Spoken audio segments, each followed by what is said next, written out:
আসসালামু আলাইকুম ওয়া রাহমাতুল্লাহ। ৯টি কারণে ঘরের অভাব দূর হয় না। ১ নম্বর, বাথরুমে ঢুকে কথা বলা। ২ নম্বর, পুরুষ মানুষ উবুর হয়ে শুয়ে থাকা। ৩ নম্বর, কবরস্থানে গিয়ে হাসাহাসি করা। ৪ নম্বর, কাউকে দান করে খোঁটা দেওয়া। এই জিনিসটা সবসময় মাথায় রাখবেন, কাউকে কিছু দান করে কেউ খোঁটা দিবেন না, এতে খোঁটা দিলে পরে এতে ঘরের অভাব দূর হয় না। ৫ নম্বর, হাত না ধুয়ে খাবার খাওয়া, এটাও কেউ আমরা করব না।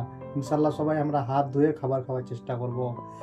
৬ নম্বর, বিসমিল্লাহ ছাড়া খাবার খাবো না। আমরা যখনই খাবার খেতে বসবো তখন বিসমিল্লাহ পড়ব। ৭ নম্বর, বাড়িতে কোরআন তেলাওয়াত না করা। যে বাড়িতে কোরআন তেলাওয়াত না হয় ওটা কবরস্থানের মতো, তাই আমরা বাড়িতে সবাই কোরআন তেলাওয়াত করার চেষ্টা করবো ইনশাল্লাহ।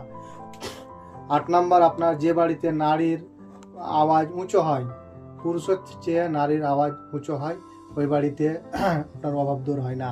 তাই আমরা সকল মা বোনেরা চেষ্টা করব আমরা নিচু গলায় কথা বলার, ধীরে সুস্থে বা আস্তে কথা বলার চেষ্টা করব।